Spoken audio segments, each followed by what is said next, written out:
వాక్యము చదువుకుందాము. యోహాను వ్రాసిన మొదటి పత్రిక 3వ అధ్యాయము 2వ వచనము. యోహాను వ్రాసిన మొదటి పత్రిక 3వ అధ్యాయము 2వ వచనము. ప్రియులారా, ఇప్పుడు మనము దేవుని పిల్లలమై ఉన్నాము. మనమిక ఏమవుదుమో అది ఇంకా ప్రత్యక్షపరచబడలేదు, కానీ ఆయన ప్రత్యక్షమైనప్పుడు ఆయన ఉన్నట్టుగానే ఆయనను చూతుము గనుక ఆయనను పోలియుందుమని ఎరుగుదుము. చిన్న ప్రార్థన చేసుకుందాము. ప్రేమాస్వరూపి మహాపరిశుద్ధుడా, మహోన్నతుడా, అత్యంత కృపగలిగిన మా ప్రియ పరలోకపు తండ్రి, నీ మహాకృపను బట్టి ఈ 2024వ సంవత్సరపు యూత్ క్రిస్మస్లో మమ్మలను ప్రవేశింపచేసి ప్రవ్వా, ఈ నెల అంతయు తండ్రి నీ మొదటి రాకను గూర్చిన ఎన్నో అంశములు ధ్యానించుటకు నీవు చూపిన కృప కొరకై నీకు అనేక వందనములు, స్తుతులు, స్తోత్రములు.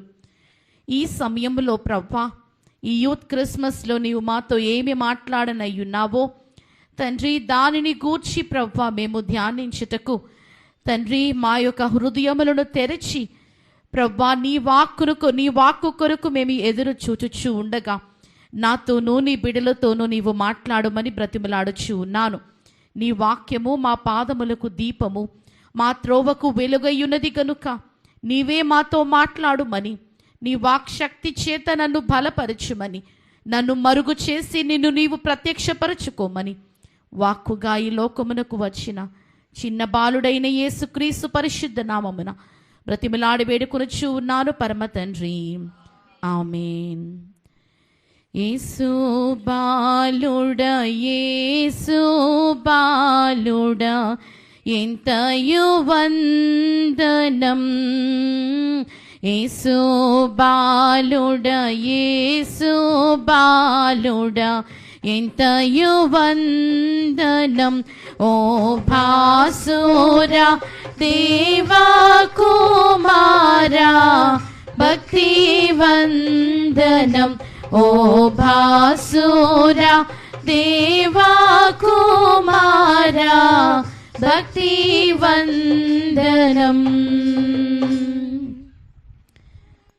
ప్రభునందు ప్రియులారా, దేవుని మహాకృపను బట్టి ఈ ప్రత్యేకమైన దినమున దేవుడు మనలందరినీ ఆయన సన్నిధిలోనికి నడిపించి ఉన్నారు. ఈ ప్రత్యేకమైన దినము రావలసిన దీవెనలన్నీ దేవుడు మెండుగా మనందరికీ దయచేయునుగాక, ఆమేన్. మనము చదువుకున్న వాక్య భాగమును మరి ఒకసారి మనము చదువుకుందాము. నేను చదువుతాను. యోహాను వ్రాసిన మొదటి పత్రిక 3వ అధ్యాయము 2వ వచనము. ప్రియులారా, ఇప్పుడు మనము దేవుని పిల్లలమై ఉన్నాము. మనమిక ఏమవుదుమో అది ఇంకా ప్రత్యక్షపరచబడలేదు, కానీ ఆయన ప్రత్యక్షమైనప్పుడు ఆయన ఉన్నట్టుగానే ఆయనను చూతము గనుక ఆయనను పోలియుందమని ఎరుగుదుము. ఈ దినమున ఈ యొక్క వచనములోని మొదటి భాగమును ఆఖరి భాగమును మనం చూస్తే ఈ వచనములో మొదటి భాగములో ఏమని చెప్తూ ఉన్నారు? ప్రియులారా, ఇప్పుడు మనము దేవుని పిల్లలమై ఉన్నాము అని ప్రభు వ్రాయిస్తున్నట్లు మనము చూస్తూ ఉన్నాం.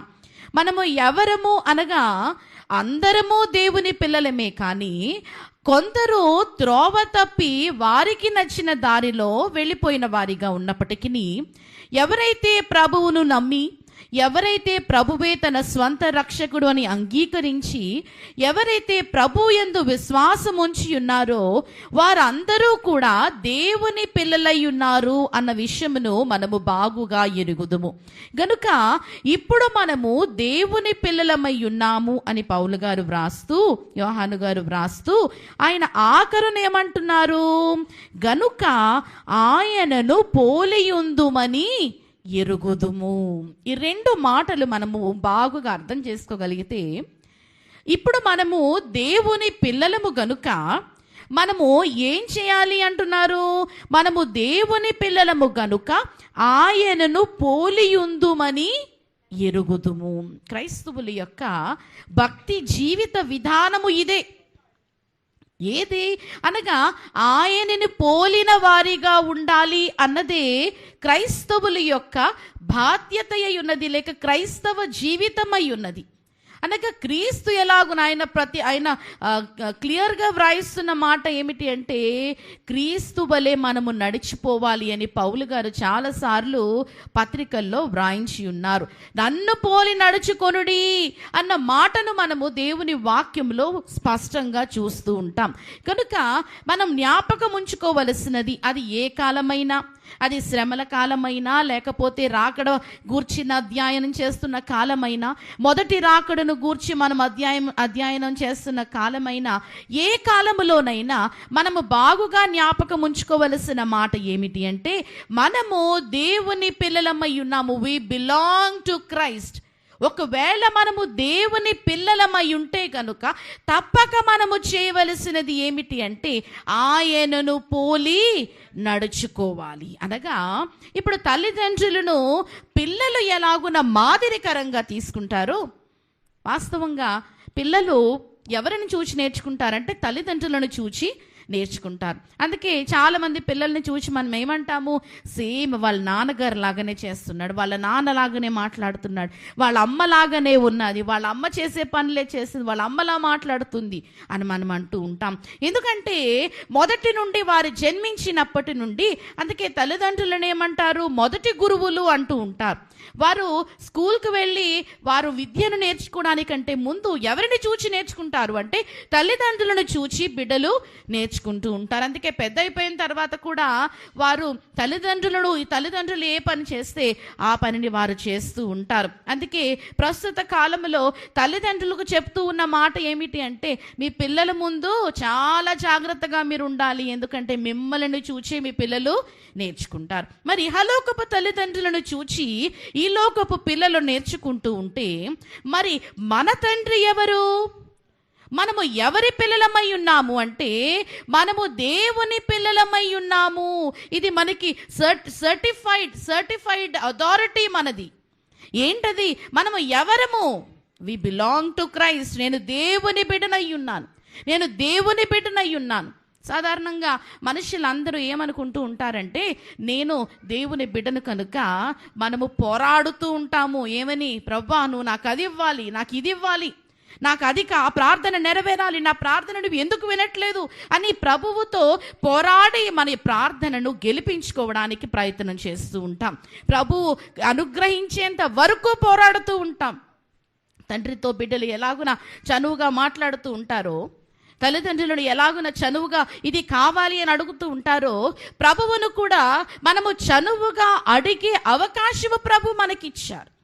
ఆయన మనల్ని దూరం చేయట్లేదు, కానీ ఆయన ఏమంటున్నాడు? దినమెల్లా మీ కొరకు నా చేతులు చాపి ఉంచాను అంటున్నాడు. ఆయన మనల్ని హత్తుకోవడానికి ఆయన సిద్ధంగా ఉన్నాడు, మనల్ని దగ్గరికి తీసుకోవడానికి ఆయన సిద్ధంగా ఉన్నాడు. ఆయన మనల్ని దూరంగా ఉంచలేదు. కనుక ఆ చనువుతో మనం ఏం చేస్తున్నాము? అన్నీ కావాలి అని కోరుకుంటూ ఉన్నాం, అన్నీ పొందుకోవాలని ఇష్టపడుతూ ఉన్నాం. ప్రభువా, నేను నీ బిడ్డను కాదా? నువ్వు నాకు ఇది ఎందుకు అనుగ్రహించట్లేదు అని చనువుగా ప్రభువును అడగగలిగిన చనువును ప్రభు మనకు దయచేశారు.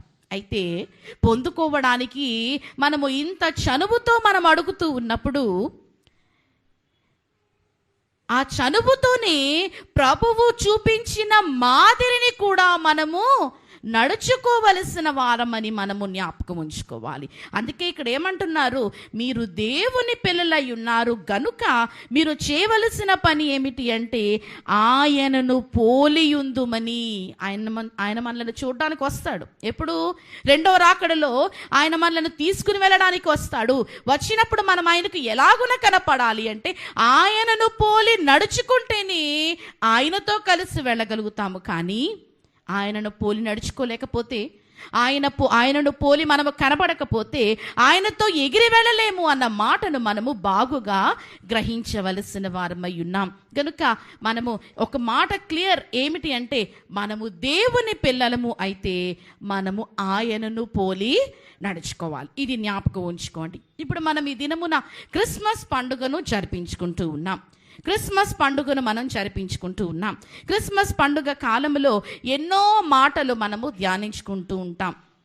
అందరికీ తెలిసిన మాటలే, కొన్ని మాటలు త్వరగా నేను చెప్పి ముగించేస్తాను. అసలు యేసుక్రీస్తు ప్రభువారు ఈ లోకమునకు ఎందుకు వచ్చారు అన్న మాటను మనందరము ఎరుగుదము. కానీ కొన్ని మాటలు మరలా మనం జ్ఞాపకం చేసుకుందాం. యేసుక్రీస్తు ప్రభువారి యొక్క రాకకు గల కారణము ఏమిటి అమ్మా? గలతీయులకు రాసిన పత్రికలో ఒక మాట ఉంటుంది. ఏమనంటే, కాలము పరిపూర్ణమైనప్పుడు దేవుడు తన కుమారుని పంపెను. కాలము పరిపూర్ణమైనప్పుడు యేసుక్రీస్తు ప్రభువారు జన్మించిన కాలములో ప్రపంచములో ఎక్కువగా ఏలుబడి చేస్తూ ఉన్న వ్యక్తులు ఎవరు అంటే గ్రీకు వారు, అలాగే రోమియులు. గ్రీకు వారు, రోమియులు ఎక్కువగా ప్రపంచమును ఏలుబడి చేస్తూ ఉన్న కాలములో భూమి మీద విగ్రహారాధన అనేది ఉన్నది. అంటే అది ఎక్కువ చేసేవాళ్ళు ఎవరు అంటే మొదట గ్రీకులు, తరువాత రోమా దేశమునకు రోమియులు. మొదట గ్రీకులు, రెండు రోమియులు, దాని తరువాతే ఇంకా ఎవరైనా వస్తారు. కానీ ప్రపంచంలో అత్యంత ఎక్కువ విగ్రహారాధన చేసేవారు వీరే. అందుకే చాలాసార్లు అయ్యగారు చెప్తూ ఉంటారు, వారి పెరట్లో పండే ఉల్లిపాయను కూడా వారు పూజిస్తారు. అంత భయంకరముగా వారు ప్రతి దానిని పూజించడానికి ఇష్టపడుతూ ఉండే వ్యక్తులు. హింసను చాలా బాగుగా నమ్మేవారు. అందుకే యేసుక్రీస్తు ప్రభు వారి యొక్క శిష్యులను వారు చంపినప్పుడు, లేక ప్రభువును చంపినప్పుడు ఎంత కిరాతకంగా వారు చంపడానికి ఇష్టపడ్డారో మనం చూచాం. అనగా ప్రేమ, ఆప్యాయత, కరుణ అనేవి లేని రోజులు, పాపము చాలా విస్తరించిన రోజులు, దేవునిని మరిచిపోయిన రోజులు ఆ రోజులుగా కనపడుతూ ఉన్నాయి. ప్రపంచమంతా కూడా చాలా భయంకరమైన పాపముతో నిండిపోయి, ముఖ్యంగా దేవునిని మరిచిపోయి తమ ఇష్టానుసారమైన జీవితము జీవించే కాలములో యేసుక్రీస్తు ప్రభు వారు జన్మించినట్లు మనం చూస్తూ ఉన్నాం. ప్రభు యొక్క జన్మ కాలములో జరిగిన ఈ సంగతి, అంత భయంకరమైన కాలములో యేసుక్రీస్తు ప్రభు వారు జన్మించారు. ఎందుకు ఆయన జన్మించారు అని మనము ఎవరిని అడిగినా క్రిస్మస్కు కారణం ఏమిటి, ప్రభు యొక్క జన్మకు కారణం ఏమిటి అని ఎవరిని మనం అడిగినా కానీ మొట్టమొదటిగా వారు చెప్పే సమాధానము ఏమిటి అంటే నశించిన దానిని వెతికి రక్షించడానికి.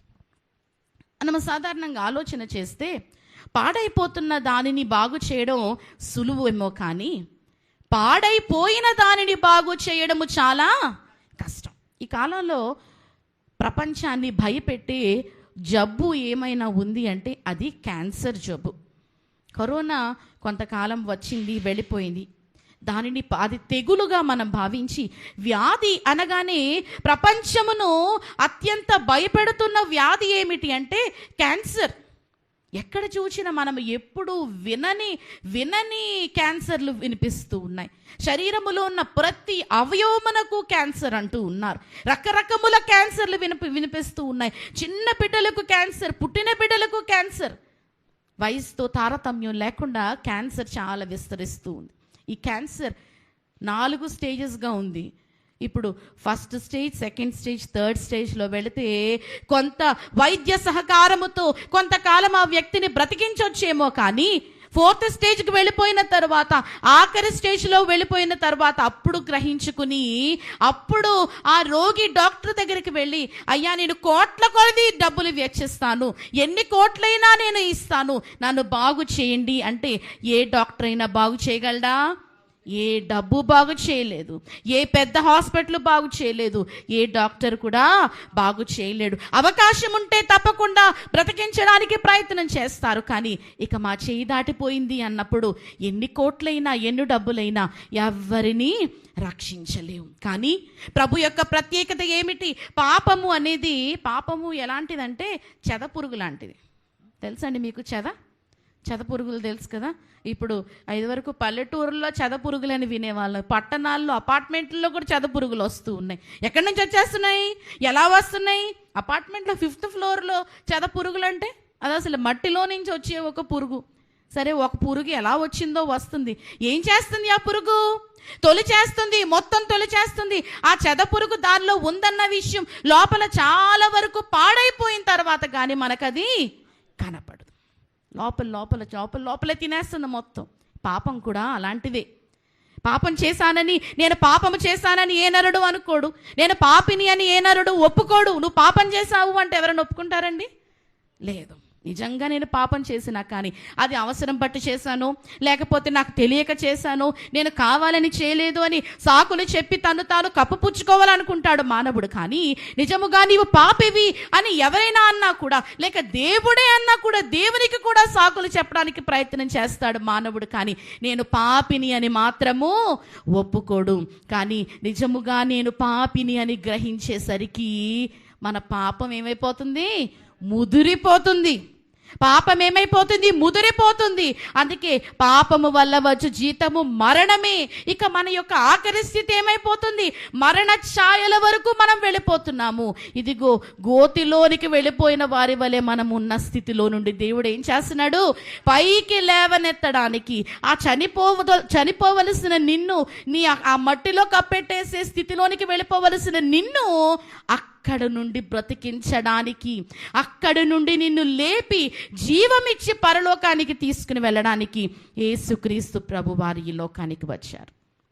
అందుకే నశించిన దానిని, నశించుచున్న దానిని అనట్లేదు, కానీ నశించిపోయిన దానిని. అందుకే ఈ నశించిన దానిని వెతికి రక్షించడానికి యేసుక్రీస్తు లోకమునకు వచ్చారన్న మాట లూకా సువార్త 19వ అధ్యాయంలో మనం చూస్తూ ఉంటాం. 10వ వచనంలో, ఈ మొదటి 9 వచనాల్లో ఏముంది?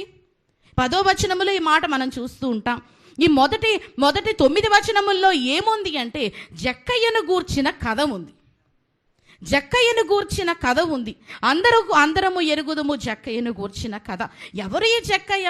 ఈ రోజు కూడా జక్కయ్య ఎవరండి? ఎవరు జక్కయ్య?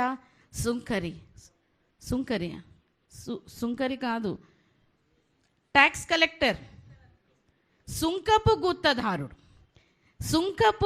గుత్తదారుడు అంటే ట్యాక్స్ కలెక్ట్ చేయడం. ఇప్పుడు ఇక్కడ ఉన్న మన అందరము ఇంటి బిల్లు, ఇంటి ట్యాక్స్, వాటర్ ట్యాక్స్, ఆ ట్యాక్స్, ఈ ట్యాక్స్, అనే ట్యాక్సులు ఉంటూ ఉంటాయి. ట్యాక్స్ కట్టేటప్పుడు నిజంగా మనకి మన సొంత ఇల్లే అవనివ్వండి, మనం రోజు వాడుకునే నీళ్ళే అవనివ్వండి, ట్యాక్స్ కట్టడం మనలో ఎవరికైనా ఇష్టం ఉంటుందంటారా? అన్నీ మనం అనుభవించినా కానీ ఈ పన్ను కట్టాలి అంటే, నేను డబ్బులు ఇచ్చి స్థలాన్ని కొనుక్కుంటే మరలా ఎందుకు డబ్బులు కట్టాలి అనే ఉద్దేశంతోనే తప్పదు అని కట్టేవారే ఉంటారు తప్ప ఇష్టపూర్వకంగా కట్టేవారు ఎవరు ఉండరు. మరి ఈ రోజుకు కూడా ఈ యొక్క సుంకమును పోగు చేసేవారంటే మనకి ఇష్టం లేనప్పుడు, మరి ఆ రోజుల్లో పరిస్థితులు ఎలా ఉన్నాయో మనం ఎరుగము. కానీ ఎవరికి కూడా ఈ ట్యాక్స్ కలెక్ట్ చేసేవారంటే ఎవరికి ఇష్టం లేదు. అది కూడా ఈ జక్కయ్య ఎలాగ కలెక్ట్ చేస్తున్నాడు, ఎలాగున పోగు చేస్తున్నాడు అంటే అన్యాయముగా పోగు చేస్తున్నాడు. కనుక జక్కయ్యను చూస్తే ఎంతమంది కోపం తెచ్చుకుని ఉంటారో, ఎంతమంది అసహించుకుని ఉంటారో, ఎంతమందికి అతడు ఒక శత్రువులాగా కనపడి ఉండుంటాడు.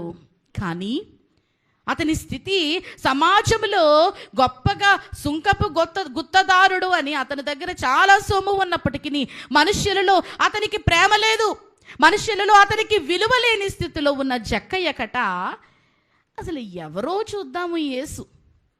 చాలామంది చెప్పుకుంటున్నారు కదా, చాలామంది చెప్తూ ఉన్నారు కదా, ఎవరో చూద్దాము యేసు క్రీస్తు ఎవరు, ఈయన గురించి ఎన్నో అద్భుతాలు చేస్తున్నారు అంటున్నారు, ఎన్నో బోధలు చేస్తున్నారు అంటున్నారు. అసలు యేసు ఎవరో చూద్దాము అని ఆయన చేసిన ఒకే ఒక చిన్న పని ఆయనను ఎక్కడి వరకు తీసుకుని వెళ్ళింది. ఆయన చేసిన చిన్న పని ఏంటండి? చెట్టు ఎక్కాడు. ఏం చేశాడు?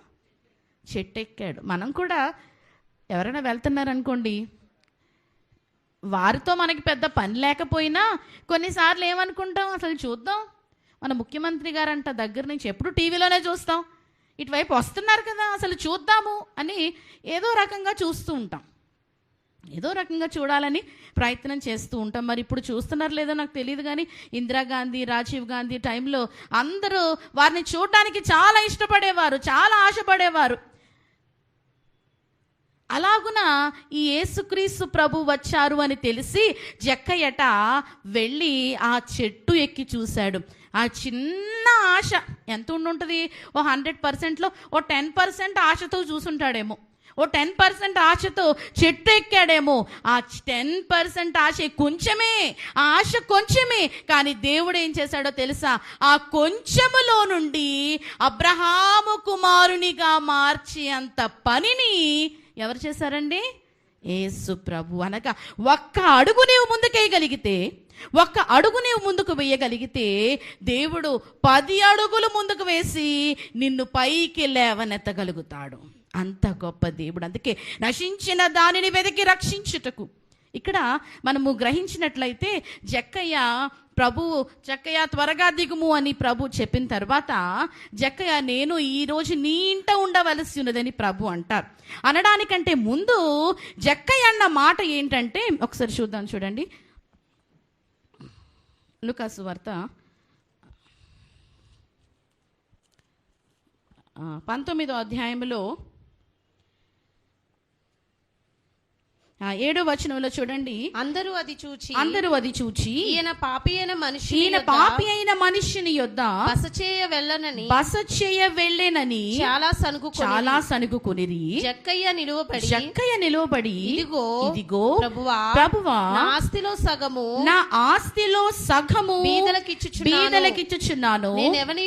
నేను ఎవని యొద్దనైనను అన్యాయముగా దేనినైనను తీసుకొనిన ఎడల అతనికి నాలుగంతలు మరలా చెల్లింతునని ప్రభుతో చెప్పెను.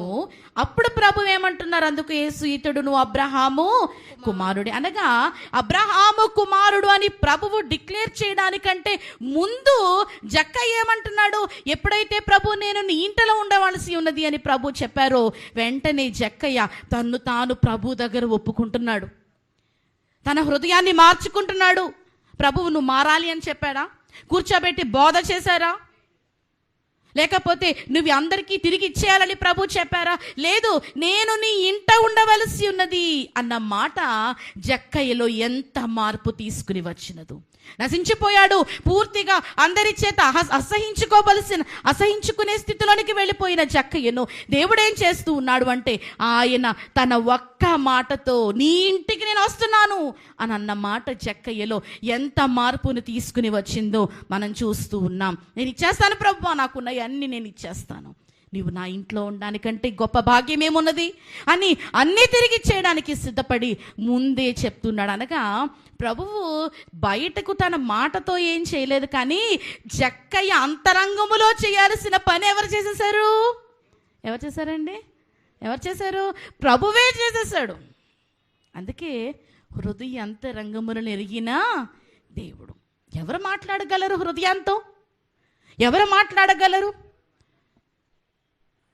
భార్య హృదయం భర్తకు పూర్తిగా అర్థం కాకపోవచ్చు, భర్త హృదయం భార్యకు అర్థం కాకపోవచ్చు, బిడ్డల హృదయం తల్లిదండ్రులకు అర్థం కాకపోవచ్చు, తల్లిదండ్రుల హృదయం బిడ్డలకు అర్థం కాకపోవచ్చు. కానీ దేవునికి మరుగయ్యున్నది ఏమీయో లేదు. లోపల మన హృదయంలో ఇంకోటి పెట్టుకుని పైకి ఇంకోటి మాట్లాడొచ్చు.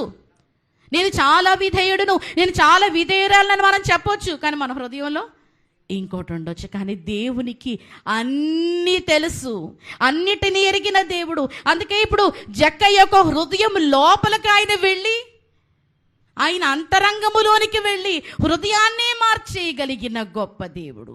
అందుకే నశించిన దానిని వెతికి రక్షించడానికి వచ్చిన దేవుని కుమారునిగా మనకు కనబడుతూ ఉన్నాడు. అలాగనే తిమోతికి రాసిన మొదటి పత్రిక 1వ అధ్యాయము 15వ వచనం. పాపులను రక్షించుటకు క్రీస్తు యేసు లోకమునకు వచ్చెనను వాక్యము నమ్మదగినదియు పూర్ణ అంగీకారమునకు యోగ్యమైనదియునై ఉన్నది. అట్టి వారిలో నేను ప్రధానుడను. ఎవరు చెప్తున్నారు ఈ మాట? ఎవరు చెప్తున్నారండి? అపోస్తులుడైన పౌలు. ఒకప్పుడు ఎంతో మందిని హింసించి క్రైస్తవుడనని చెప్పుకుంటున్న వారిని చంపివేసిన సౌలుగా ఉన్న పౌలు చెబుతూ ఉన్న మాటలు ఏమిటి అంటే, పాపులను రక్షించడానికి క్రీస్తు యేసు ఈ లోకమునకు వచ్చాడన్న మాట పూర్ణ అంగీకారమునకు యోగ్యం. అనగా అది 100% కరెక్ట్ అంటూ ఉన్నాడు. ఎందుకు కరెక్ట్? ఆ డాక్టర్ గారు చాలా బాగా చూస్తారండి అని చెప్తూ ఉంటారు. పలానా హాస్పిటల్లో డాక్టర్ గారు చాలా బాగా చూస్తారు అని చెప్తూ ఉంటారు. పూర్తి నమ్మకంతోనే వెళ్తామా మనం? లేదు. బాగా చూస్తారంటున్నారు కదా, చూద్దాం అని వెళ్తాం. అక్కడికి వెళ్ళి ఆ డాక్టర్ గారు మనల్ని చూచి మనకి వైద్యం చేసి ఆ వైద్యానికి మన యొక్క బలహీనత తగ్గిపోతే అప్పుడు చెబుతాము నమ్మకంగా, ఏమని? డాక్టర్ గారు చాలా బాగా చూడగలరు, ఆయన చాలా మంచి డాక్టర్ అని చెప్తాం. అనగా మన స్వంత ఎక్స్పీరియన్స్, మన అనుభవమును బట్టి మనం చెప్పగలుగుతాము ఏ మాట అయినా. అవునండి, మా అమ్మాయి చాలా మంచిది అని నేను చెప్పాను అనుకోండి, అది ఎంతవరకు కరెక్ట్?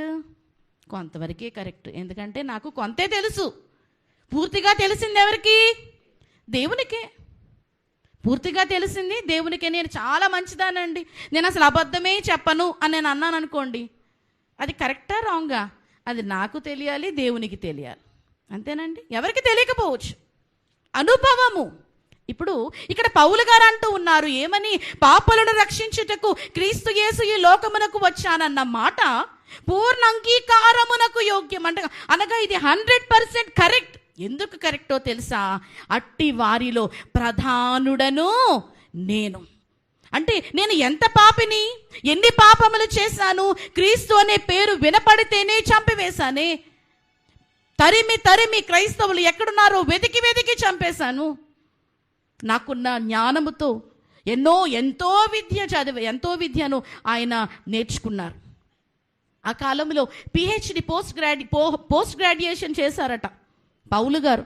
అంత గొప్ప విద్యావేత్త, ఎన్నో శాస్త్రములను నేర్చుకున్నాడు, ఎంతో అధికారము ఆయనకు ఉన్నది. ఈ అధికారం అంతటితో ఆయన చేసిన పని ఏమిటో తెలుసా?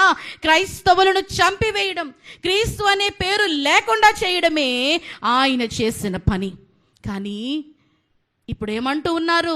పాపులను రక్షించడానికే ప్రభు వచ్చారు. ఎందుకంటే పాపినైన నన్ను వెదికి రక్షించాడు. ఇంతకంటే గొప్ప సాక్ష్యం ఏముంది?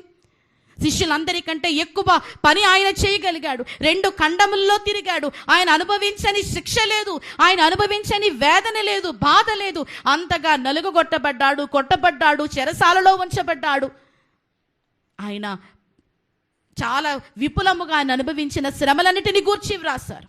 వీటన్నిటినీ వ్రాసి ఇవన్నీ నేను పొందుతున్నానంటే ఎందుకో తెలుసా?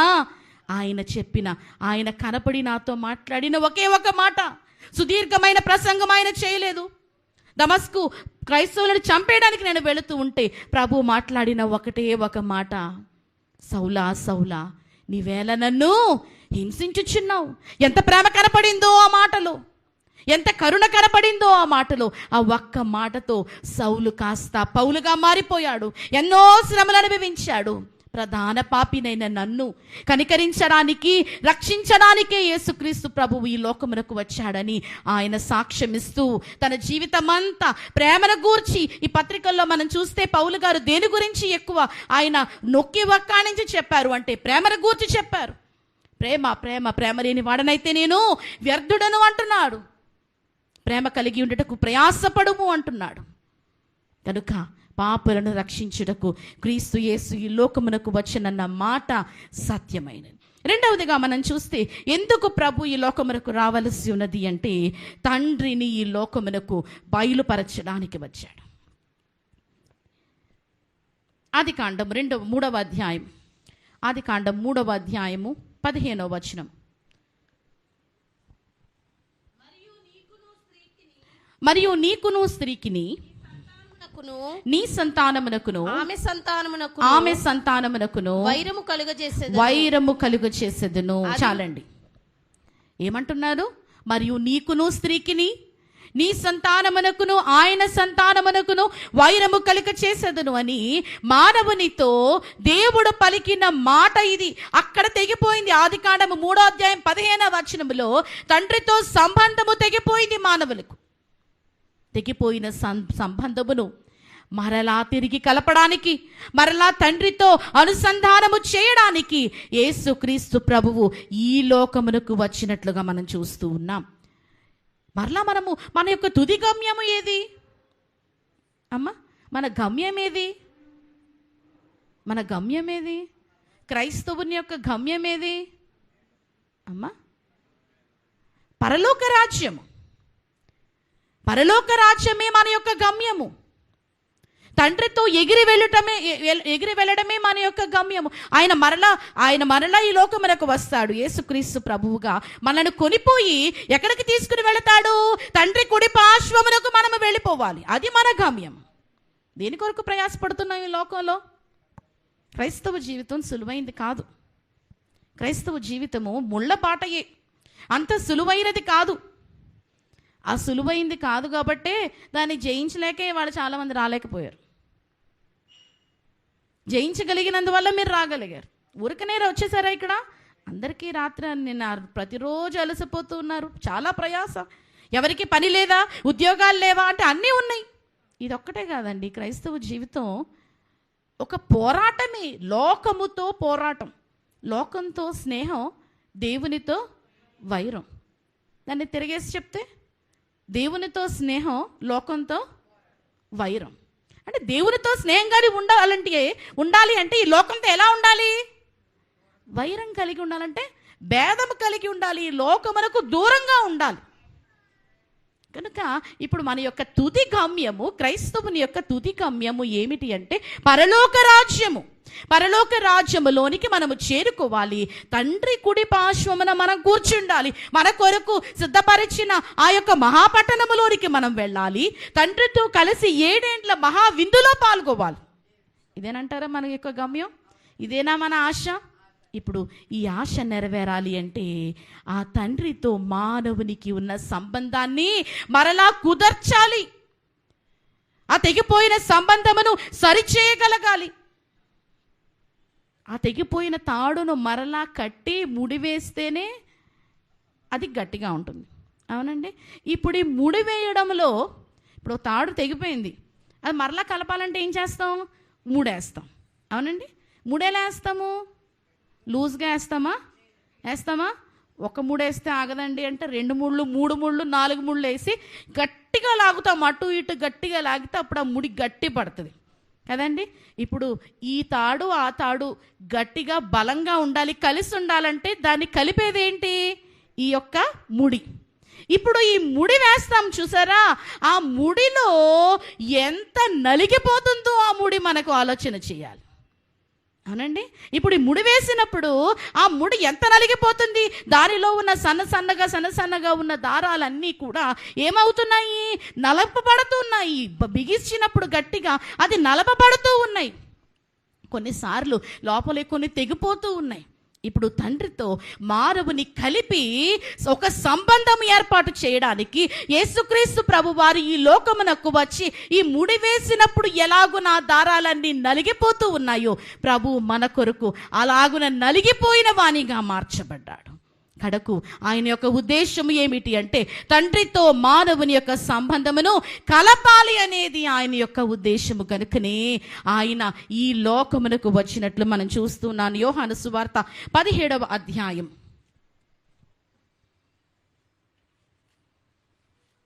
యోహాను సువార్త 17వ అధ్యాయము 25, 26 వచనాలు.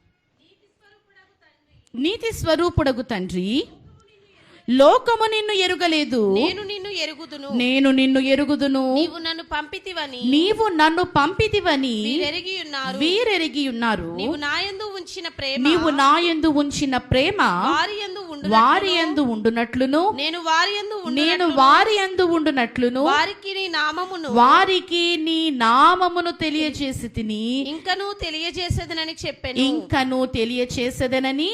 చెప్పాను. ప్రభు అంటున్న మాటలు, నీతి స్వరూపుడవగు తండ్రి, లోకము నిన్ను ఎరుగలేదు, నేను నిన్ను ఎరుగుదును. ఇందాక నేను చెప్పాను, ప్రభు యొక్క జన్మ కాలములో దేవుడు అన్న పదమును మరిచిపోయి కనపడిన ప్రతిదీ దేవుడు అని మ్రొక్కే కాలము. నిజమైన దేవుడు ఉన్నాడు, ఆయన నీతి స్వరూపి దేవుడు, ఆయన గొప్పవాడు, ఆయనే సృష్టికర్త అని మరిచిపోయి లోకముతోనే సంఘము కూడా ఏకమాయను, ఏమి చేతును అన్నట్లుగా పాపములో మునిగిపోయి కనపడిన ప్రతి దానిని దేవుడు దేవుడు అంటున్నాను. ఇశ్రాయేలీయులు మోషే కొండ ఎక్కి ప్రభుతో సహవాసం చేస్తూ ఉన్నాడు. ప్రభు మోషేతో ముఖాముఖిగా మాట్లాడుతూ ఉన్నాడు. తన యొక్క నాయకుడేమో పైన ప్రభుతో సహవాసం చేస్తే 40 దినములు అయిపోయినాయి. ఇక 40 దినములు అయిపోయినాయి, ఆయన రాడు. ఇప్పుడు మాకెవరో ఒకరు కావాలి కదా, ఇక్కడ మాకెవరో ఒకరు కావాలి. కాబట్టి మేము ఏం చేయాలి? ఈ బంగారం అంతటినీ పోగు చేసి బంగారపు దూడను తయారు చేసుకుని దానిని పూజిస్తూ ఉన్నారు. అనగా ఏ దేవుడు మరి వారిని ఐగుప్తులో నుండి బయటకు తీసుకుని వచ్చాడు? ఏ దేవుడు మోషేను ఏర్పాటు చేసుకుని ఉన్నాడు? ఏ దేవుడు ఐగుప్తు బానిసత్వములో వారికి తోడుగా ఉన్నాడు? ఏ దేవుడు ఇన్ని సంవత్సరముల వారి ప్రయాణములో వారికి ఆహారమునిచ్చాడు? ఏ దేవుడు వారికి తాగడానికి నీళ్ళనిచ్చాడు? ఏ దేవుడు వారికి పగలు మేఘస్తంభమై రాత్రి అగ్నిస్తంభమై ఉన్నాడు? వీటన్నిటినీ మర్చిపోయి ఈ తాత్కాలికమైన దూరము, ఈ 40 రోజులు మోషే కొండ ఎక్కి సీనాయి పర్వతము మీద ప్రభుతో సహవాసం చేస్తే ఈ కొద్ది దూరానికి ఏమైపోయింది? వీరికి అసహనం వచ్చేసింది. ఈ కొద్ది దూరములో అసహనం వచ్చేసింది. వారి యొక్క విశ్వాసం ఏమైపోయింది? వారి భక్తి ఏమైపోయింది? వీటన్నిటిని విడిచిపెట్టి వారు చేస్తున్న పని విగ్రహమును తెచ్చుకున్నారు. ప్రపంచము ఆ కాలంలో గ్రీకు రోమా వారు పరిపాలించే కాలంలో విగ్రహములు ఎక్కడ చూసినా విగ్రహములే, రకరకములైన విగ్రహములు. మీరు గూగుల్ చేసి చూడండి, వారు పూజించే దేవుళ్ళు దేవతలు ఎంత భయంకరంగా ఉంటాయో. ఇవన్నీ ఉన్న కాలములో ప్రభు అంటూ ఉన్నారు, ఆయన వచ్చిన తరువాత సత్యస్వరూపి వగు దేవా, నీతి స్వరూపి వగు తండ్రి, లోకము నిన్ను ఎరుగలేదు, కానీ నా పనేంటో తెలుసా? ఈ లోకమునకు నిన్ను చూపించడమే నా పని. ఈ లోకానికి నిన్ను చూపించడమే నా పని. ఈ లోకం నిన్ను ఎరగలేదు ప్రభు, నీవు దేవుడు అని వారు గ్రహించట్లేదు, కానీ నీవే దేవుడు అని చాటి చెప్పటమే నా పని అని ప్రభు తెలియజేస్తూ ఉన్నారు. కనుక రెండవదిగా మనం చూస్తే ప్రభువు ఎందుకు ఈ లోకానికి రావాల్సి వచ్చింది? మొదటిది, పాపులను వెతికి రక్షించుటకు, నశించిన దానిని వెతికి రక్షించడానికి ఈ లోకానికి వచ్చాడు. రెండవదిగా తండ్రిని ఈ లోకమునకు తెలియపరచడానికి, ఈ లోకమునకు బయలుపరచడానికి ఆయన వచ్చినట్లు మనం చూస్తూ ఉన్నాం. తర్వాత మనం చూస్తే ఆయన ఈ లోకమునకు ఎందుకు వచ్చాడు? యెషయా గ్రంథము 9:6 చూడకుండా చెప్తారా? ఏలయనగా మనకు శిశువు పుట్టెను, మనకు కుమారుడు అనుగ్రహించబడెను, ఆయన భుజము మీద రాజ్యభారముండును, ఆశ్చర్యకరుడు, ఆలోచనకర్త, బలవంతుడైన దేవుడు, నిత్యుడగు తండ్రి, సమాధానకర్తయగు అధిపతి అని. వెరీ గుడ్, చాలా బాగా చెప్పారు. ఇక్కడ మనం చూస్తే ప్రభువుకు పెట్టబడిన పేర్లలో ఆఖరుగా మనం చూసినప్పుడు సమాధానకర్తయగు అధిపతి. ఆయన ఎవరండి? సమాధానకర్తయగు అధిపతి. అధిపతి అంటే మాటకు అర్థం ఏంటి? అధిపతి అనే మాటకు అర్థం ఏంటంటే హెడ్. అంటే సమాధానానికి అధిపతి అంటే ఆయన పీస్ అనగా సమాధానానికి హెడ్గా కనపడుతున్నాడు. ఆయన సమాధానాన్ని నెలకొల్పువాడు. ఇప్పుడు ఆ హెడ్ అని ఏమంటారండి తెలుగులో? ఆ తల కాదు, అంటే శిరస్సు, లేకపోతే హెడ్ అని నాయకుడు, అధినాయకుడు, అధిపతి హెడ్ ఆఫ్ ది ఆర్మీ, అధిపతి, సమాధానానికి అధిపతి.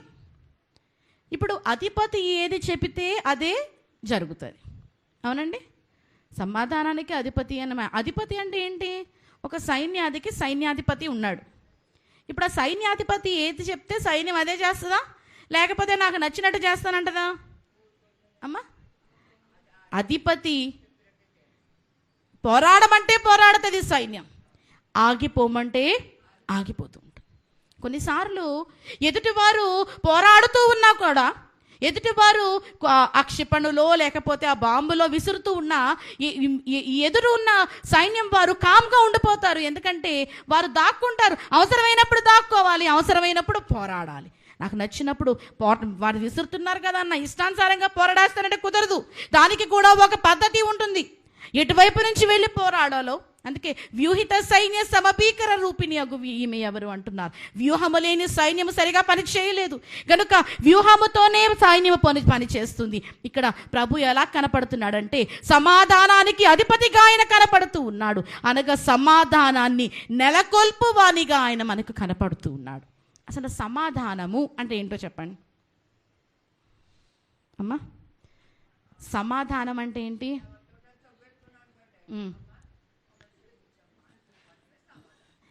అంటే శాంతి కలిగి ఉండడం సమాధానం, ప్రేమ కలిగి ఉండడం సమాధానం, గొడవలు లేకుండా ఉండడం సమాధానం, ఇబ్బందులు లేకుండా ఉండడం సమాధానం. ఈ లోకంలో సమాధానము కంటే ఒక మనిషి కోరుకునేది ఏంటో చెప్పండి, ఏమైనా ఉందా? సమాధానముతో శాంతితో బ్రతుకుట కంటే ఈ లోకంలో ఒక మనిషి ఇంకేమైనా కోరుకోగలడా? మంచి ఆరోగ్యము, తినడానికి కొద్ది ఆహారము, ఉండడానికి ఓ మంచి ఇల్లు, శాంతితో ప్రశాంతతతో జీవించట కంటే ఈ లోకంలో మనిషి ఇంకేమైనా కోరుకోగలడా?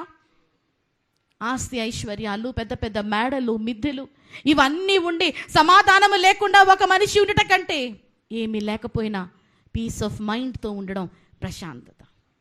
ఎంతమంది ఈ లోకంలో కోటీశ్వర్లుగా ఉన్నవారు, చాలా సంపన్నులుగా ఉన్నవారు, ధనవంతులు, మేధావులు అన్నీ నాకు ఉన్నాయి, కానీ నా మనసుకు శాంతి లేదు అనేవారు ఎంతమంది లేరు? ఎంతో మంది ఉన్నారు. కానీ దినాన నీకు నాకు దేవుడు ఏమనుగ్రహించాడు? శాంతిని అనుగ్రహిస్తూ ఉన్నాడు. ఉండడానికి పెద్ద పెద్ద మేడలు లేకపోవచ్చు, తిరగడానికి పెద్ద పెద్ద వాహనాలు లేకపోవచ్చు, తినడానికి చాలా కాస్ట్లీ ఫుడ్ లేకపోవచ్చు, వేసుకోవడానికి చాలా ఖరీదైన బట్టలు లేకపోవచ్చు. అన్నీ లేకపోయినా కానీ దేవుడు మనకు అనుగ్రహించిన దానిలో సంతోషంగా జీవిస్తూ, తృప్తితో జీవిస్తూ, సమాధానము కలిగి ఉండడం కంటే ఈ లోకంలో మనిషి కోరుకునేది ఏది కూడా ఉండదు. గనుక ఆయన దేని కొరకు ఈ లోకానికి వచ్చాడు అంటే శాంతిని నెలకొల్పడానికి. ప్రపంచంలో మనం చూస్తే శాంతి కనబడుతుందా? దేశములకు మధ్య యుద్ధములు. నేను చూశాను ఈ మధ్య. నేను సాధారణంగా ఆంధ్రప్రదేశ్లో భూకంపాలు నేను వినడం చాలా తక్కువ. నేను పుట్టిన తర్వాత ఆంధ్రప్రదేశ్లో భూకంపాలు అనేది పెద్దగా నేను వినలేదు. ఎక్కడెక్కడో భూకంపాలను వింటూ ఉంటాం. ఈ మధ్యలో మన తెలంగాణలో భూకంపం వచ్చిందన్నారు పోయిన నెలలో. ఇప్పుడు ఆంధ్రప్రదేశ్లో నేను భూకంపం వచ్చింది అంటున్నారు. ఎక్కడ సమాధానం ఉంది? ఎక్కడ శాంతి ఉంది? ఎంత డబ్బు ఉన్న శాంతిని కొనుక్కోగలవా? ఈ మధ్య కాలంలో కోవిడ్ తర్వాత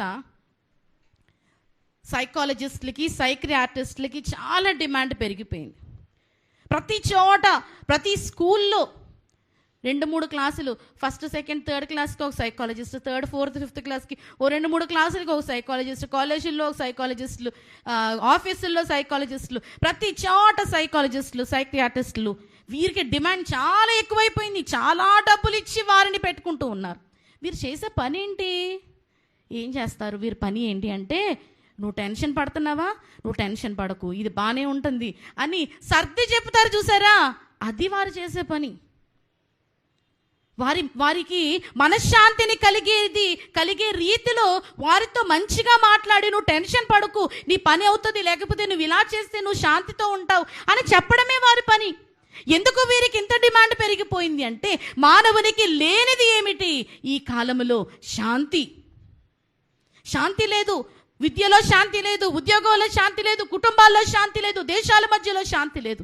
బయటకు వెళ్తే ఇంటికి వచ్చేసరికి ట్రాఫిక్తో శాంతి లేదు అంటున్నాం. ఎక్కడ శాంతి? ఎక్కడా శాంతి లేదు. ఎక్కడ శాంతి లేదు. అందుకే శాంతిని వెతుక్కుంటూ మనిషి ఎక్కడెక్కడికో తిరుగుతూ ఉన్నాడు. సమాధానాన్ని, సంతోషాన్ని వెతుక్కుంటూ మనిషి ఎక్కడెక్కడికో తిరుగుతూ ఉన్నాడు. కానీ శాంతి సమాధానాలు లేని జీవితాన్ని మనిషి కొనసాగిస్తూ ఉన్న కాలంలో, అలాంటి జీవితము ఉన్న మానవునికి శాంతిని నెలకొల్పడానికి, సమాధానాన్ని ఇవ్వడానికి సమాధానకర్తయగు అధిపతిగా యేసుక్రీస్తు ప్రభువారు ఈ లోకములోనికి వచ్చినట్లు మనము చూస్తూ ఉన్నాం. అందుకే గిద్యోను పేరు పెడుతూ ఉన్నాడు. ఏమని? యెహోవా షాలోమ్.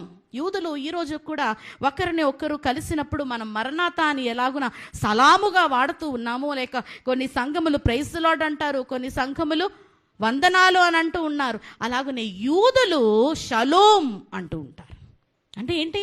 సమాధానము కలుగునుగాక. ఏం లేదు, సమాధానము లేదు. యెరూషలేము దేశము ఎప్పుడు యుద్ధములు, ఆ దేశము ఈ దేశంతో, ఈ దేశంతో ఆ దేశంతో యుద్ధము. ఎప్పుడు చూసినా యెరూషలేము మీద దాడి చేయడానికి ఎన్ని దేశములు చూస్తూ ఉన్నాయి. పోరాటము. అందుకే ఏం కావాలి ఇప్పుడు? శాంతి కావాలి. అందుకే షలోమ్ అని విష్ చేసుకుంటూ ఉంటారు. ఇశ్రాయేలీయులకును మిద్యానీయులకు మధ్య యుద్ధం జరుగుతూ ఉంది. మిద్యానీయులు ఇశ్రాయేలీయుల యొక్క పంట అంతా పాడు చేసేస్తూ ఉన్నారు. తినడానికి ఆహారం లేదు ఇశ్రాయేలీయులకు. ఆకలితో పస్తులుంటున్నారు, ఆహారం లేదు. అప్పుడు ప్రభు దూత గిద్యోనుతో మాట్లాడి, దేవుడు తోడై ఉన్నాడు, నువ్వు కంగారు పడుకు, నువ్వు భయపడుకు అని ఎంతో ధైర్యం ఇచ్చినప్పుడు ఆ దూత చెప్పిన మాటలన్నిటిని జ్ఞాపకం చేసుకుని ప్రభు తోడై ఉన్నాడు అని, శాంతిని సమకూరుస్తాడు, ప్రభు శాంతిని నెలకొల్పుతాడని గిద్యోను అంటూ ఉన్నాడు. యెహోవా షలోమ్ అంటూ ఉన్నాడు. శాంతి సమాధానానికి అధిపతి అయిన క్రీస్తు ఈ లోకమునకు శాంతిని నెలకొల్పడానికి వచ్చినట్లుగా మనం చూస్తూ ఉన్నాం. ఆఖరిగా మనం చూస్తే ఇంకా ఎన్నో చెప్పుకోవచ్చు, కానీ సమయాన్ని బట్టి నేను ముగించేస్తాను. ఆఖరిగా ఆయన ఎందుకు ఈ లోకమునకు వచ్చారు అంటే నిత్య జీవమును దయచేయడానికి. మనిషి యొక్క శాశ్వత జీవము ఎక్కడా? ఈ లోకంలో ఎంతకాలం బ్రతుకుతాం? దేవుని వాక్యం ఏమంటూ ఉంది అంటే, మన నరుని ఆయువు 70 సంవత్సరములు, అధిక బలమన్న ఎడల 80 సంవత్సరములు. కానీ పరిస్థితులను బట్టి 70 సంవత్సరములు మనిషి బ్రతకడమే చాలా కష్టంగా ఉన్న కాలంలో ఉన్నాం. కొన్ని దేశంలో ఆ పరిస్థితులను బట్టి, వాతావరణ మార్పులను బట్టి, ఆహారపు అలవాట్లను బట్టి వారి యొక్క జీవితము తక్కువైపోయి 50 సంవత్సరములు, కొన్ని దేశాల్లో అయితే 35 నుంచి 40 సంవత్సరములే ఆయుష్ ఉంటుంది. ఇప్పుడు 35 కాదు, 40 కాదు, పోనీ ఎప్పుడో కొంతమంది 100 సంవత్సరాలు బ్రతికారు అనుకోండి. 100 సంవత్సరములు బ్రతికిన తరువాత వారి యొక్క శేష జీవితము, వారి యొక్క జీవితాంతము, వారు మరణించిన తరువాత వారి ఆత్మ యొక్క వారి ఆత్మ యొక్క స్థానము ఎక్కడ ఉంది అని మనం ఆలోచన చేస్తే నిత్య జీవములోనికి మనం వెళ్ళాలి, నిత్యము జీవించాలి. ఈ ఆత్మ అగ్ని ఆరదు, పురుగు చావదు. అగ్ని ఆరదు, పురుగు చావదు. ఇప్పుడు అగ్ని ఆరదు, పురుగు చావదు కాబట్టి ఆత్మ అనేది చచ్చిపోదు అనే మాట నిజమేనండి? ఒప్పుకుంటారా అందరూ? ఆత్మకు చావు ఉందా? ఆత్మకు చావు లేదు. కాబట్టి ఆత్మ ఎప్పుడూ చచ్చిపోదు, ఎప్పుడూ బ్రతికే ఉంటుంది. ఎప్పుడూ బ్రతికి ఉండే ఆత్మకు మనము ఈ శరీరము బ్రతికి ఉన్నప్పుడే ఆ తరువాత ఆత్మ యొక్క స్థితి ఏమిటో మనము డిసైడ్ చేసుకోవాలి. ఎక్కడికి వెళ్ళాలి? నువ్వు పరలోక రాజ్యములోనికి వెళ్ళాలా, లేకపోతే నరకానికి వెళ్ళాలా? ఇప్పుడు ఏ మనిషి అయినా ఏం కోరుకుంటాడు? ఇందాకే చెప్పుకున్నాము, శాంతి సమాధానమే కోరుకుంటాడు. అగ్నిలో కాలిపోవడం కోరుకుంటావా, లేకపోతే ప్రభుత్వ సహవాసం కోరుకుంటావా అంటే ఏ మానవుడైనా కోరుకునేది ఏమిటి అంటే నిత్య జీవమే. ఇప్పుడు ఈ మానవుడు ఈ లోకములో నా ఆత్మ ఏమైపోతుంది, నేను మరణించిన తర్వాత నా పరిస్థితి ఏమైపోతుంది అని అనుకునే కంటే అనుకుని టెన్షన్ పడే పరిస్థితులలో ఉండే మానవునికి అభయం ఇవ్వడానికి, అలాంటి పరిస్థితులలో ఉన్న మానవునికి ఒక అష్యూరెన్స్ ఇవ్వడానికి ప్రభు ఏమంటున్నాడు అంటే మీకు నిత్య జీవమును ప్రసాదించడానికి ఈ లోకమునకు నేను వచ్చాను అంటున్నాడు. యోహాను సువార్త 3:36.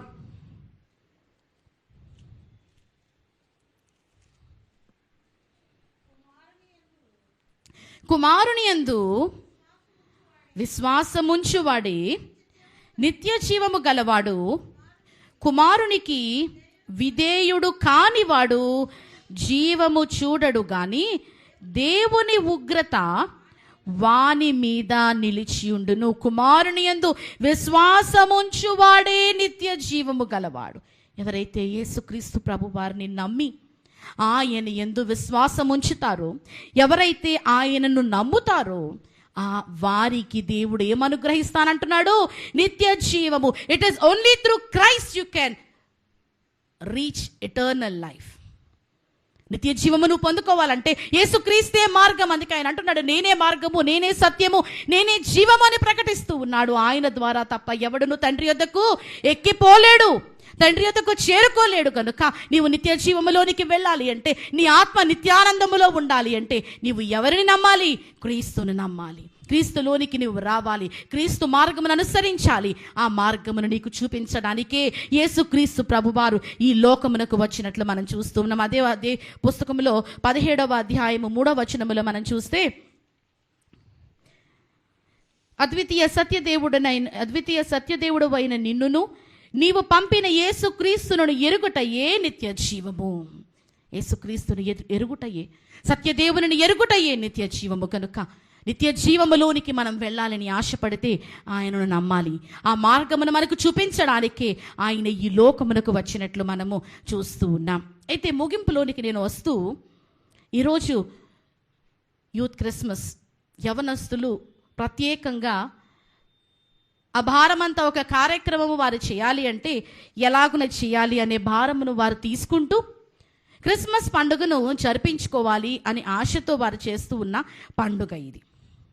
ఈ దినమున మనం మొట్టమొదటిగా చదువుకున్న మాటను మనం జ్ఞాపకం చేసుకుంటే అక్కడ ఏముంది? మీరు దేవుని పిల్లలై ఉన్నారు గనుక మీరు ఆయనను పోలి నడుచుకోవాలి అని అన్నారు. అది గుర్తుందండి? మొట్టమొదటిగా మీకు చెప్పాను, మీరు దేవుని పిల్లలై ఉన్నారు కనుక మీరు ఆయనను పోలి నడుచుకోవాలి. ఇప్పుడు ఎవరిని పోలి మనం నడుచుకోవాలి? దేవునిని పోలి నడుచుకోవాలి. క్రిస్మస్ పండుగ చేసుకుంటున్న యవనస్తులైన పిల్లలకు ఎవరిని పోలి మీరు నడుచుకోవాలి అంటే దేవునిని పోలి మీరు నడుచుకోవాలి. దేవునిని పోలి మీరు నడుచుకోవాలి. ఇప్పుడు దేవునిని పోలి నడుచుకోవాలంటే దేవుడు చేసిన పనులు మీరు చేయగలగాలి. దేవుని వలె ఉండుట సాధ్యమయ్యే పనా? దేవునిలాగా ఉండుట సాధ్యమయ్యే పనియా అంటే వరుడు వధువు నొకటే గనుక అంటున్నారు. అంటే సాధ్యపరచాలి.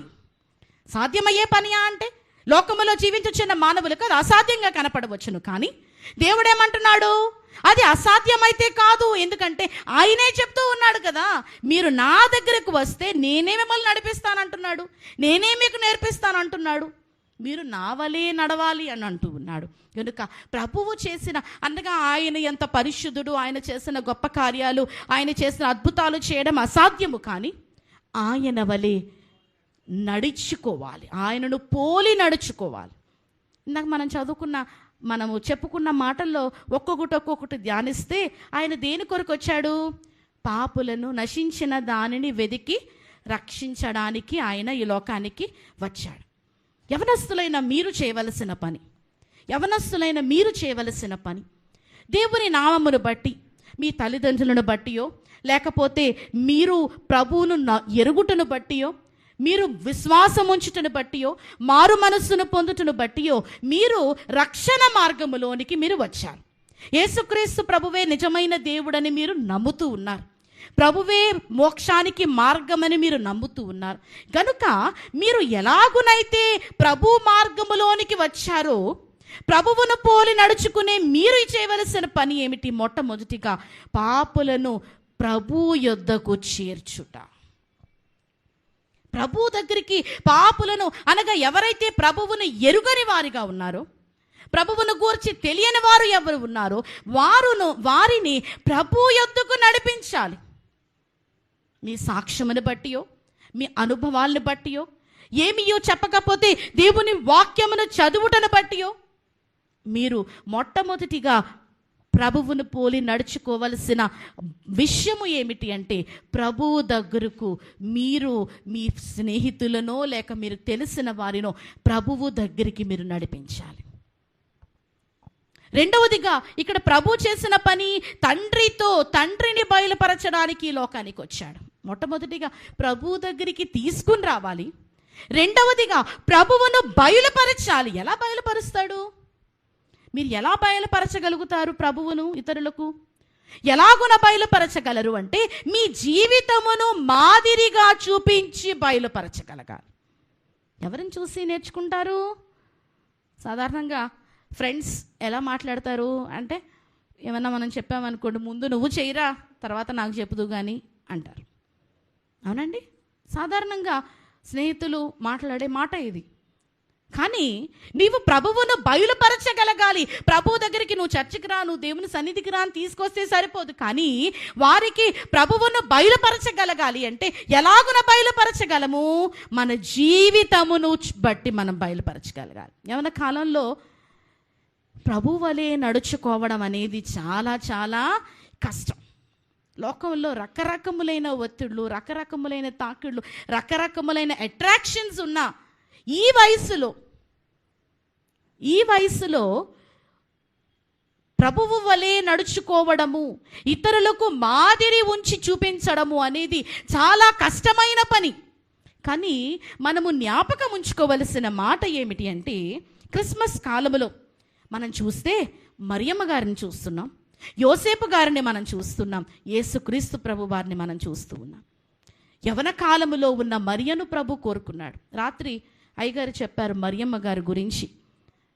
యవన కాలములో ఉన్న కుమార్తె, ఆమె వయసు చరిత్ర ప్రకారం 15 సంవత్సరములు. 15 సంవత్సరముల్లో ఉన్న ఒక కుమార్తె తీసుకున్న ఒక గొప్ప నిర్ణయము. Decision making in the youth is very tough.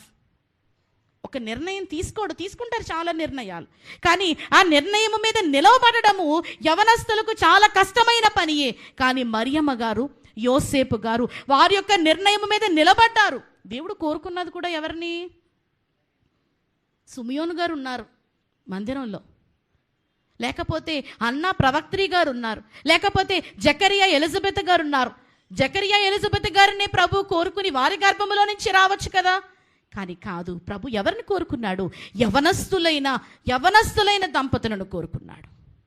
ఎందుకు అంటే యవన కాలం చాలా బలమైనది. చాలాసార్లు మీకు యూత్ మీటింగ్లో నేను చెప్తూ ఉంటాను, యవన కాలము it is full of strength. ఏదైనా చేయగలరు, ఏ కార్యమైనా చేయగలరు. పట్టుదలతో ఈ పని చెయ్యాలి అని మీరు అనుకుంటే మీకంటే బలవంతులు ఈ లోకంలోనే ఎవరు ఉండరు.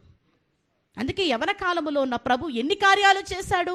ఆయన పని యవన కాలములోనే చేశాడు. వృద్ధాప్యం వచ్చేసిన తర్వాత, పెద్ద వయసు అయిపోయిన తర్వాత, లేకపోతే బాలుడుగా ఉన్నప్పుడు ఆయన పని చేయలేదు, కానీ యవన కాలములో ఆయన చేశాడు.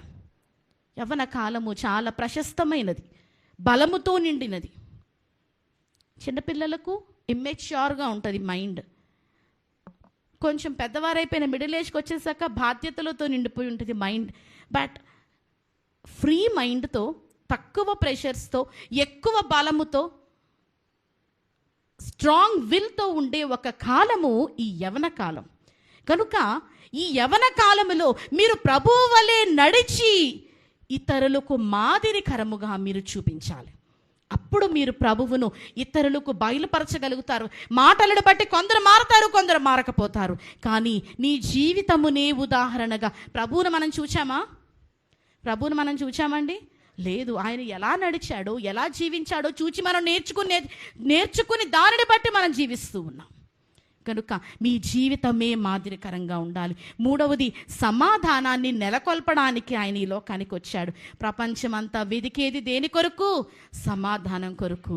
పాపులను, లేకపోతే అశాంతితో ఉన్న వారిని ప్రభు యుద్ధకు నడిపించి, ఈయన దగ్గర మీకు సమాధానం దొరుకుతుంది, ఈయన దగ్గరే మీకు సమాధానం దొరుకుతుందని చెప్పగలిగినది కూడా యవన కాలం. సాధారణంగా ఎక్కువ అసమాధానంతో ఉండేది కూడా యవన కాలమే. Lot of conflicts in your mind.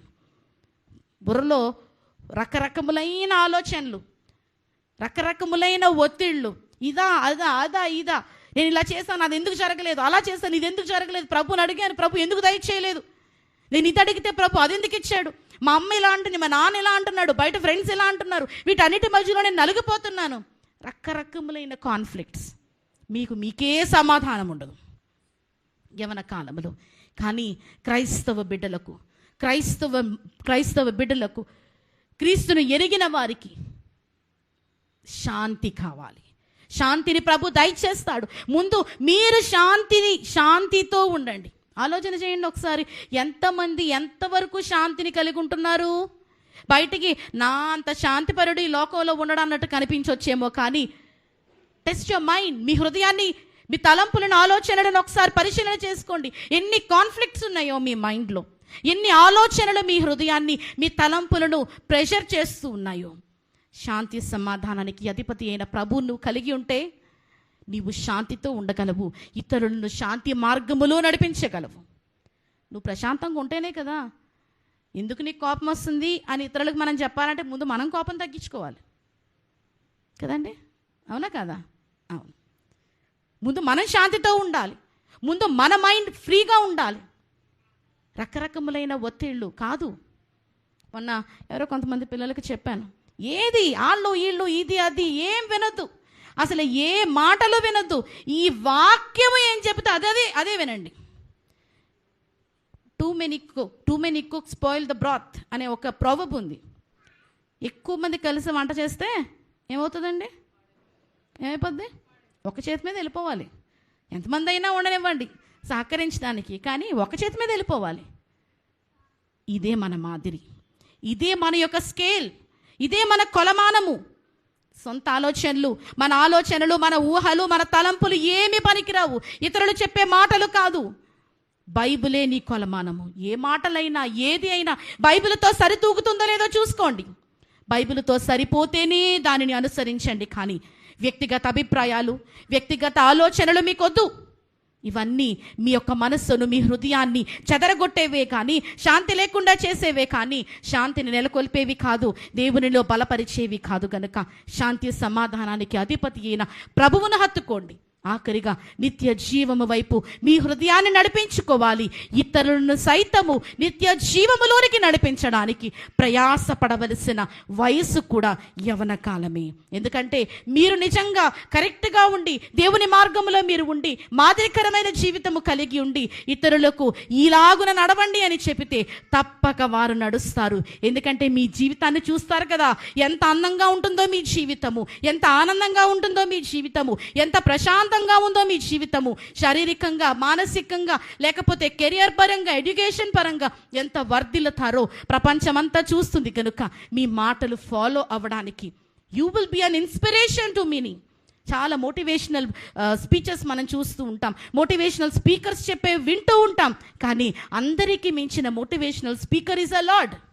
దేవుడు చెప్పే వినండి, ఆయన మార్గంలో నడవండి. ఆయన యవన కాలములో ఉండే ప్రయాసపడ్డాడు, యవన కాలములో ఉండే సేవ చేశాడు. కనుక యవన కాలములో ఆయన చేసిన పనులేంటో వాటిని చూడండి.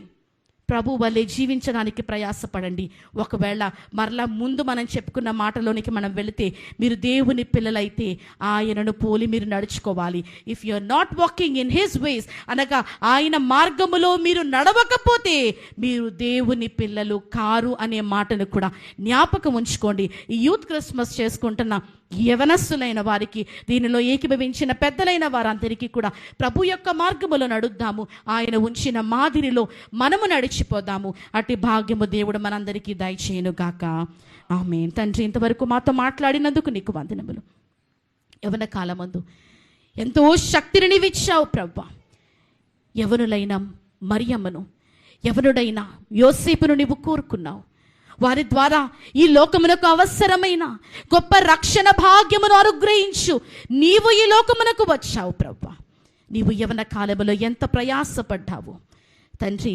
ఇవన్నీ మేము జ్ఞాపకం చేసుకుంటూ తండ్రి, ఈ దినమున యూత్ క్రిస్మస్లో ఈ మాటలు నీవు తెలియచేసి ఉండగా ప్రతి ఒక్కరి హృదయంలో భద్రపరచండి, ఫలింపులోనికి తీసుకుని రమ్మని మా కొరకు ఈ లోకమునకు వచ్చిన యేసుక్రీస్తు పరిశుద్ధ నామమున బ్రతిమలాడి వేడుకొనుచున్నాను పరమ తండ్రి. ఆమేన్.